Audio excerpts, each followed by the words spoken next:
ready for dictation. Start. The Indian economy has a great deal of underlying strength. The sustained growth of industrial sector and the investments made in modernization and upgradation will show results in terms of higher exports. This, in fact, is the real answer to the balance of payments position. I have every hope that the momentum of export growth will be sustained and enforced. If necessary, we must be prepared to restrain domestic consumption to some extent in certain areas in order to release supplies for export.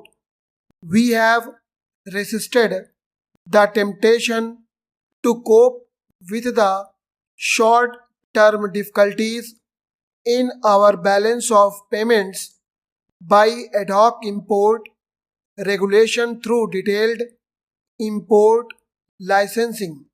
Such a process would be self-defeating as it will disrupt the economy, inhibit exports, and weaken our attempts at modernization.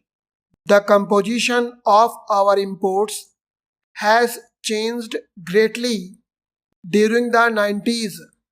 In 1990-91, 60% of our imports consisted of a few bulk commodities like food grains, edible oils, fertilizers, petroleum, and metals, where direct import regulation through foreign exchange allocation is relatively easy.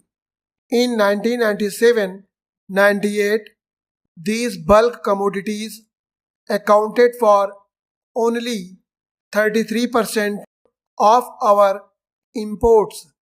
The other imports cover a vast range of raw materials, capital goods, chemicals, and industrial components. Direct regulations of these through foreign exchange allocation is difficult and could well lead to delays and inefficiency. Hence, the non-bulk import bill has to be managed through more effective use of indirect instruments. Later in this speech, I will put before you some measures to discourage low priority imports which go towards the consumption of upper income groups. Kit culture based consumerism is not the objective of our industrial and trade policy and must be discouraged. Industrial policy has an important role to play in stimulating production which can substitute efficiently for imports. Towards this end, the government will ensure that domestic production of items which are imported in substantial quantity is maximized and will re-examine and remove any restrictions which stand in the way. Let me now turn to the special thrust areas in this budget. Successive budgets have sought to tackle the basic problems of poverty and unemployment directly, a process which has been greatly accelerated since 1990-91. In that year, actual expenditure on rural development, social services, and food and cloth subsidies amounted to rupees 19,000 crores. In the central budget, the greater part of the expenditure in these areas is for direct targeted programs to improve employment and the earning capacity of the poor and of vulnerable groups like scheduled castes and tribes and weaker sections, provide them with basic services like education, healthcare, and water supply, and subsidize some items of essential consumption. In 1998-1999, the budget estimates provided rupees 8,600 crores for the same activities.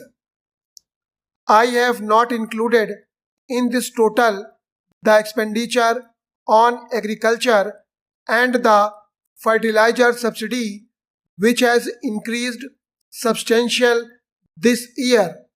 Under the Integrated Rural Development Program, over 25 million families below the poverty line have been assisted to take up income generating activities. The total investment under this program since the beginning of the sixth plan has been over rupees 10,000 crore, including the term credit provided by the financial institutions.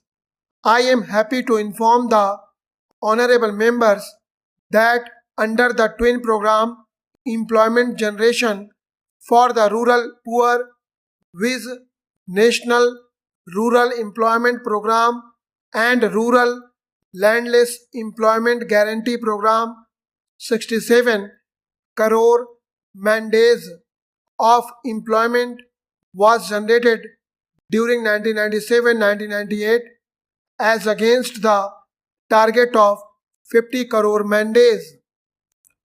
The present strategy of direct attack on rural poverty through the existing major programs of self-employment and wage employment will be continued and made more cost effective. Employment is the most urgent need of our people. Much of the employment growth will come from growth in agriculture and in labor-intensive agro-processing industries and services. However, a direct attack on the problem of unemployment is essential. We therefore propose to give a special thrust to all programs of employment generation. It is proposed to merge into a single program and to decentralize its implementation. This merged program will operate throughout the country, will be funded 75% by the center. Poverty and unemployment are intense in certain disadvantaged regions and existing employment programs fall short of needs.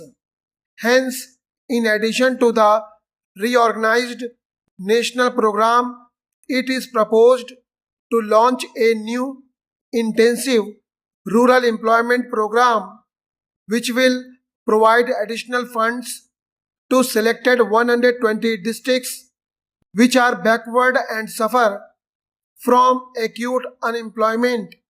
In this year, when we are celebrating the birth centenary of Pandit Jawaharlal Nehru, the architect of modern India, there is perhaps no better way of remembering him than to remove poverty.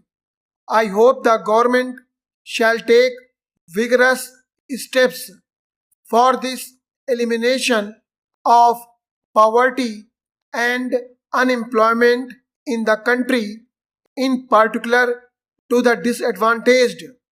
This shall lead to better social and political situation in the country in the times to come.